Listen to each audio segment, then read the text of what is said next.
امام احمد بن حنبل رحمۃ اللہ علیہ کہیں سفر میں تھے، رات پڑ گئی، رات تو مسجد میں عشاء پڑی تو سوچا کہ رات یہاں مسجد میں گزار لوں۔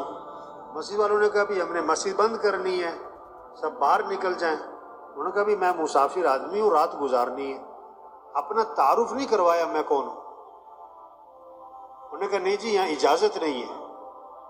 تو ایک آدمی وہ تندور پہ روٹی بناتا تھا، پکاتا تھا، تو اس نے دیکھا کہ کوئی بزرگ آدمی ہے، انہوں نے کہا آپ میرے ساتھ چلیں، میرے ساتھ رہیں آپ۔ وہ ساتھ لے گیا۔ اب اس کا چونکہ تندور کا کام، آٹا گوندھ رہا ہے، استغفر اللہ استغفر اللہ استغفر اللہ، روٹی پکا رہا ہے، استغفر اللہ استغفر اللہ، اٹھ رہا ہے، بیٹھ رہا ہے، استغفر اللہ استغفار کی کثرت کر رہا ہے۔ اب امام صاحب بڑے حیران ہوئے کہ یہ بڑا عجیب آدمی ہے، بہت استغفار کر رہا ہے، اس کی زبان پہ استغفار ہی استغفار۔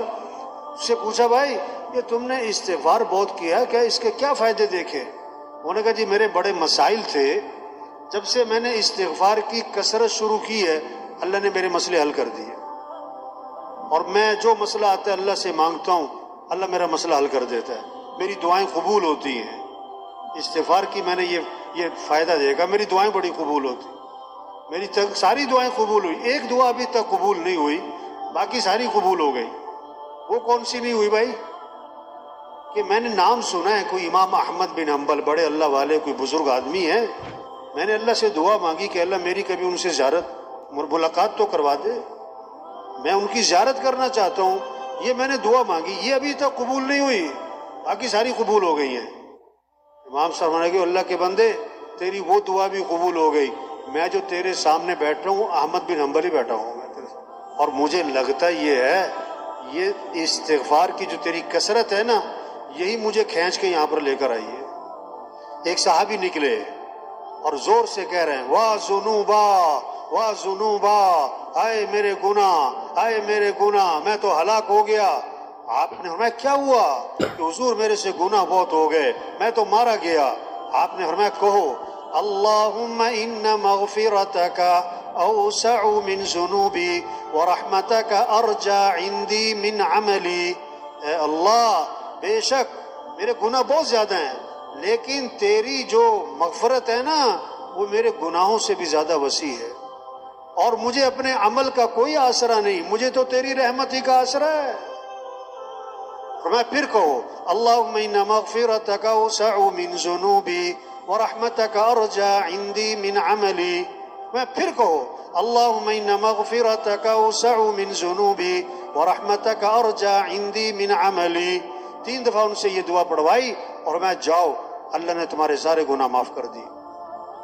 کلکم خطاؤون وخیر الخطائین التوابون، حضور صلی اللہ علیہ وسلم نے فرمایا تم سب کے سب خطا کار ہو اور بہترین خطا کار وہ ہیں جو اللہ سے معافی مانگیں۔ فقلت استغفروا ربکم انہ کان غفارا یرسل السماء علیکم مدرارا ویمددکم باموال وبنین ویجعل لکم جنات ویجعل لکم انہارا۔